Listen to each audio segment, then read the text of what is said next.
कपिल जी, मैं आपको धन्यवाद देता हूं और ये फिल्म बनाने के लिए, ये वेब सीरीज बनाने के लिए बहुत बहुत धन्यवाद।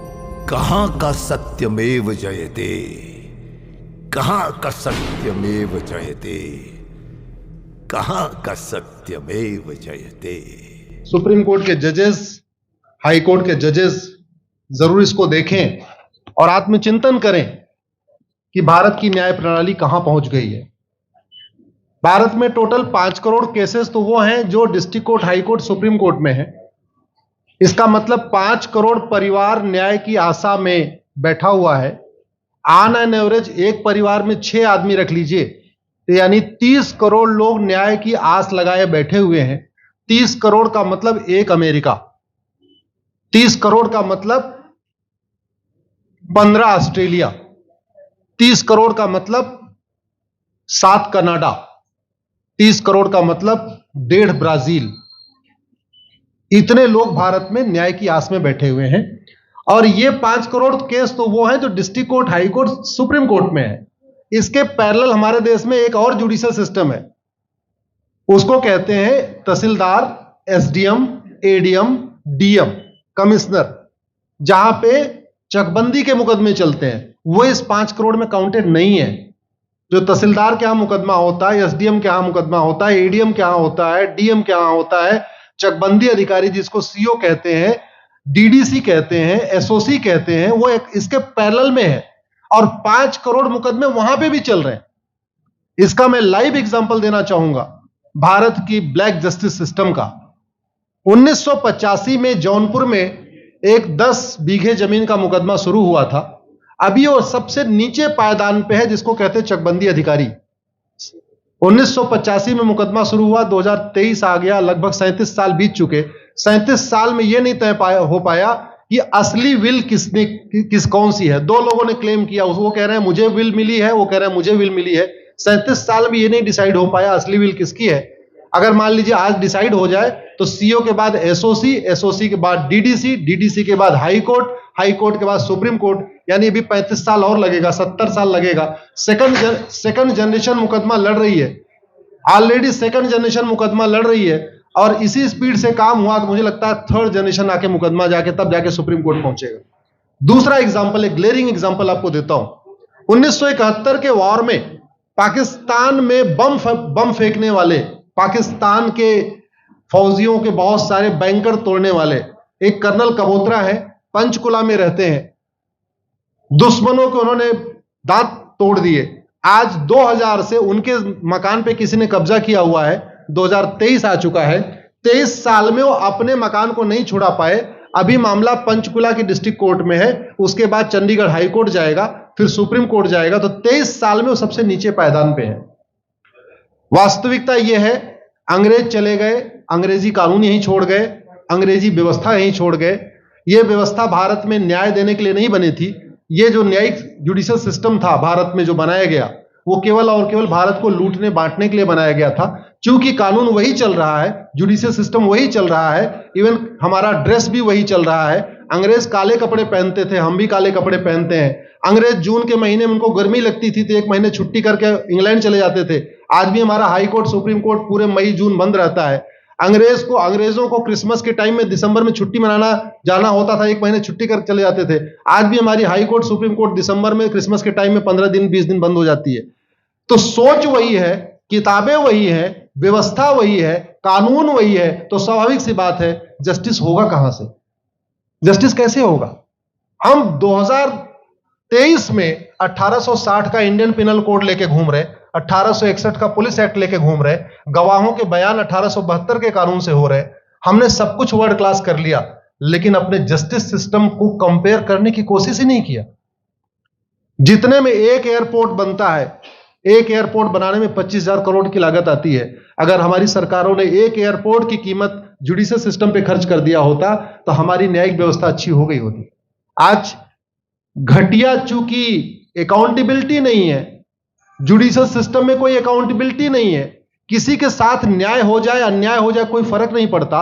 निर्दोष को जेल हो जाए, जज की कोई अकाउंटेबिलिटी नहीं। दोषी को बेल हो जाए, जज की कोई अकाउंटेबिलिटी नहीं। लाख लोग जेल में सड़ रहे हैं, लाखों धोखेबाज भ्रष्टाचारी बाहर घूम रहे हैं, मूल कारण है ब्लैक जस्टिस सिस्टम। आपने बहुत अच्छा आपने इस पे वेब सीरीज बनाया है, और इस देश में world class airport, world class highway, world class shopping mall, सब कुछ वर्ल्ड क्लास बना लिया। इनफैक्ट अपना मोबाइल का डेटा सुरक्षित रखने के लिए हमारे सांसद, विधायक, जज आईफोन भी यूज करते हैं, अमेरिका का आईफोन यूज करते हैं, हमारा डेटा सुरक्षित हो जाए। लेकिन भारत सुरक्षित हो जाए उसके लिए यह नहीं देखते कि जापान में कौन सा कानून है, अमेरिका में कौन सा कानून है, सिंगापुर में क्या अच्छा चल रहा है। कनाडा में रेंट का मामला एक डेट में खत्म होता है। सिंगापुर में अभी कुछ दिन पहले एक व्यक्ति के पास 900 ग्राम गांजा पाया गया, उसको फांसी हुई है। दोबारा वहां ड्रग स्मगलिंग होगी क्या? तो भारत में चाहे वो ड्रग स्मगलिंग है, माफिया राज है, ह्यूमन ट्रैफिकिंग है, इन सब के लिए हमारा जस्टिस सिस्टम जिम्मेदार है।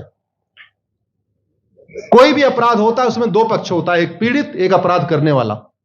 जो पीड़ित होता है वो चाहता है जल्दी उसको न्याय मिल जाए, अपराध करने वाला चाहता है मुकदमा लंबा चले। भारत का न्यायिक सिस्टम अपराध करने वाले के साथ खड़ा है। बलात्कारी चाहता है उसका मुकदमा 30 साल चले, और मुकदमा 30 साल चलता है। भू माफिया चाहता है कि गरीब की जमीन पे कब्जा कर ले, उसका मुकदमा 50 साल चले, और आज की डेट में मुकदमा 50 साल चल रहा है। इसका मतलब वर्तमान न्यायिक सिस्टम बलात्कारी के पक्ष में है, भू माफिया के पक्ष में है, ड्रग स्मगलर के पक्ष में है, ह्यूमन ट्रैफिकर के पक्ष में है, नक्सलियों के पक्ष में है, माओवादियों के पक्ष में है, जो लोग देश विरोधी काम कर रहे हैं उनके पक्ष में है। 40 साल 50 साल के बाद किसी व्यक्ति ने मिलावट करके लोगों का स्वास्थ्य खराब कर दिया, उसको 50 साल के बाद सजा हो रही है। इस बीच उसने कम से कम पता नहीं कितने लोगों का और भी कर दिया। तो ये जो जस्टिस सिस्टम होता है दवा की तरीके काम करता है। जैसे दवा अच्छी होती है बीमारी तुरंत ठीक हो जाती है, अगर दवा घटिया होती है तो बीमारी बढ़ जाती है। दवा खाने के बाद शरीर एज इट इज नहीं रहता, या तो बीमारी ठीक होती है या तो बीमारी बढ़ती है। अगर कोई आदमी एक गांव में किसी के साथ कुछ गलत कर दे, उसको 6 महीने के अंदर सजा हो जाए, साल भर के अंदर हो जाए, दूसरा अपराध वहां नहीं होगा। लेकिन अगर उस व्यक्ति को पनिशमेंट नहीं मिला तो स्वाभाविक सी बात है उसने उसको और मोटिवेट कर दिया। कहते नहीं ऐसे बुखार है, तुरंत 2 गोली खाइए बुखार ठीक हो गया। लेकिन अगर आपने दवा नहीं खाई या गलत दवा खा लिया तो टाइफाइड होगा या निमोनिया होगा। दुर्भाग्यवश ये हमारा जस्टिस सिस्टम यही कर रहा है। आज की डेट में जितनी समस्याएं हैं, चाहे वो घूसखोरी है, जमाखोरी है, मिलावटखोरी है, कालाबाजारी है, नशा तस्करी है, मानव तस्करी है, सोना तस्करी है, ड्रग स्मगलिंग है, या नक्सलवाद है, या माओवाद है, या कट्टरवाद है, जो भी समस्याएं हैं, उसका एक बहुत बड़ा कारण यह है कि हमारा जस्टिस सिस्टम उसको टैकल नहीं कर पा रहा है, उसको पकड़ नहीं पा रहा है, और इसीलिए भारत में अराजकता है। मैं तो इतने जानता हूं, ऐसी कोई बीमारी नहीं जिसकी कोई दवाई नहीं, ऐसी कोई समस्या नहीं जिसका कोई समाधान नहीं। हम हर चीज के लिए बाहर से चीजें खरीदते हैं, तो हम ये क्यों नहीं देख रहे हैं कि आखिर चाइना का जस्टिस सिस्टम कैसा है, सिंगापुर का कैसा है, कनाडा का कैसा है, फ्रांस का कैसा है, और अमेरिका का कैसा है। हम क्यों नहीं बेस्ट प्रैक्टिसेस उनकी अडॉप्ट कर लेते। दुनिया के कई देशों ने नार्को पॉलीग्राफ ब्रेन मैपिंग कानून बना दिया। मेरी बहन दीपिका नारायण बैठी हुई है, ये लगातार फॉल्स केसेस के खिलाफ, इनको मैं देखता रहता हूं, एक्टिव रहती है। एक कानून बन जाए नार्को पॉलीग्राफ ब्रेन मैपिंग, और कंप्लेन पे अंडरटेकिंग ले लिया जाए कि जो कुछ मैं शिकायत कर रहा हूं इसके लिए मैं अपना नार्को पॉलीग्राफ ब्रेन मैपिंग कराने के लिए तैयार हूं, हजारों की संख्या में फेक केसेस खुद ही खत्म हो जाएंगे। आज की डेट में लोग जुडिशरी की लापरवाही के साथ साथ फर्जी केस से परेशान है, फर्जी गवाही से परेशान है, फर्जी एफआईआर से परेशान है, हजारों परिवार परेशान है। कई बार देखा गया कि जो फैमिली के केसेस होते हैं उसमें कितने सारे फेक केसेस भी आ रहे हैं। तो जो वास्तव में दोषी हैं उनको पनिशमेंट नहीं मिल पा रहा है, जो निर्दोष हैं उनके खिलाफ फर्जी केसेस हो रहे हैं। आज की डेट में गांव में एक दबंग अगर जमीन कब्जा कर लेता है, किसी की हिम्मत नहीं पड़ती उसके खिलाफ कोई गवाही दे दे। लोगों को अपनी जमीन छुड़ाने में 30 साल लड़ना पड़ रहा है, 35 साल लड़ना पड़ रहा है। अगर 30 साल 35 साल के बाद कक्कड़ जी उसको अपनी जमीन मिल भी गई तो उसके साथ न्याय कहां हुआ? 35 साल में उसका टाइम बर्बाद हो गया, 35 साल में उसका पैसा बर्बाद हो गया, 35 साल वो मेंटल ट्रॉमा में रहा, 35 साल उसने तारीख पे तारीख झेली है। और मैं तो डिस्ट्रिक्ट कोर्ट में कई बार जाके देखा, ऐसे परिवारों को देखता हूं जिनके पास बस से आने के लिए पैसा नहीं है, साइकिल से आते हैं। ऐसे परिवारों को देखता हूं जो चाय नहीं पी सकते अपने पैसे से, बेचारे घर से रोटी बांध के और अचार लेके आते हैं, लेकिन वहां मजबूरी में वकील को पैसा देते हैं। तो हमारी कोर्ट कचहरी वास्तव में दलाली का अड्डा बन गया है।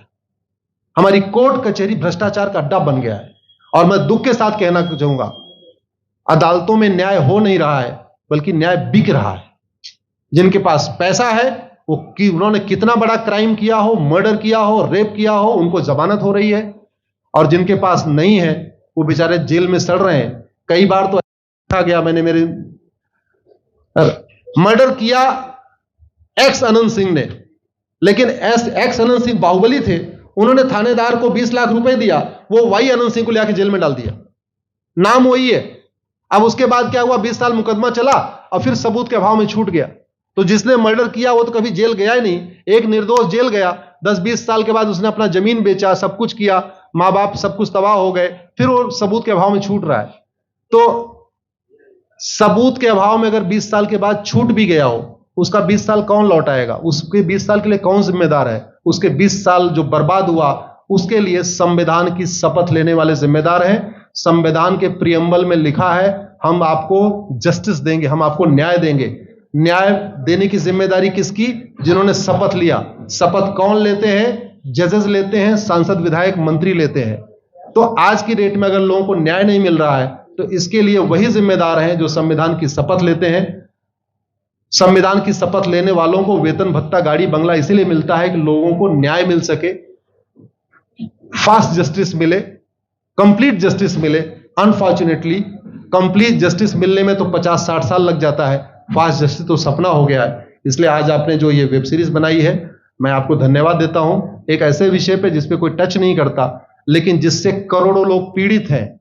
मैंने कहा ना, 5 करोड़ लोग सीधे district court, high court, supreme court के केसेस से पीड़ित हैं, और 5 करोड़ मुकदमे एसओसी, डीडीसी, तहसीलदार के यहां चल रहा है। तो अगर 5 करोड़ से 30 करोड़ लोग इधर पीड़ित हैं, तो उधर भी पीड़ित है। वास्तव में बहुत बड़ी संख्या भारत में इसी से पीड़ित है। और अपराध, भ्रष्टाचार और जितनी भी अराजकता चल रही है, उसका मूल कारण भी यही है। जस्टिस सिस्टम अच्छा हो जाए, कानून सख्त हो जाए, कानून का खौफ पैदा हो जाए, न्यायपालिका का खौफ पैदा हो जाए, और ये थाने जो दलाली के अड्डे बन गए हैं, तहसील जो दलाली का अड्डा बन गया है, डिस्ट्रिक्ट कोर्ट जो कमीशनखोरी का अड्डा बन गया है, अगर इस पे कंट्रोल हो जाए तो वास्तव में भारत में फिर से राम राज्य आ सकता है। अगर जुडिशियल सिस्टम अच्छा हो जाए, तो जो राम राज्य की कल्पना है, धर्म की जय हो, अधर्म का नाश हो, प्राणियों में सद्भावना हो, विश्व का कल्याण हो, मुझे लगता है उसको फिर से जीवित किया सकता है। आपने मुझे बुलाया कपिल जी, मैं आपको धन्यवाद देता हूं। और ये फिल्म बनाने के लिए, ये वेब सीरीज बनाने के लिए बहुत बहुत धन्यवाद देता रहता हूं। दीपिका जी लड़ती रहती हैं, इनको देखता रहता हूं। बहन नेहा जी आई हैं, ये अपने गानों से मुझे लगता है बहुत अच्छा आप लिखती हैं। और इसी तरीके से कड़वा सच आप लिखते रहिए, कड़वा सच गाते रहिए। लोग आज की डेट में, यंग जनरेशन कड़वा सच सुनना चाहती है। मीठे झूठ ने इस देश में शुगर, डायबिटीज पैदा कर दिया। भारत केवल लोग डायबिटीज से नहीं पीड़ित हैं, बल्कि हमारी व्यवस्था को डायबिटीज हो चुका है। और उस डायबिटीज को दूर करने के लिए नेहा राठौर जैसी बहनें जो सही बात कह रही हैं, दीपिका जी सही बात कह रही हैं। आप लोग जो है बहुत अच्छा काम कर रहे हैं। और आपने, कक्कड़ साहब, आपने बनाया वेब सीरीज, आपको विशेष आभार, धन्यवाद देता हूं। यही निवेदन करता हूं, इस वेब सीरीज को ज्यादा से ज्यादा देखें। और खास तौर पे अगर आपके जानने वाले कोई जज हैं, कोई आईएएस हैं, कोई आईपीएस हैं, मंत्री, सांसद, विधायक हैं, उनको भी एक बार फोन करके, व्हाट्सएप करके एक बार कहिए कि वो भी इसको जरूर देखें। क्योंकि अल्टीमेटली न्यायिक व्यवस्था बदलने की जिम्मेदारी उन्हीं की है जिनको वेतन, भत्ता, गाड़ी, बंगला, free air ticket, free rail ticket और वीआईपी व्यवस्था मिलती है। ये व्यवस्था उन्हीं को बदलनी है। जय हिंद, धन्यवाद।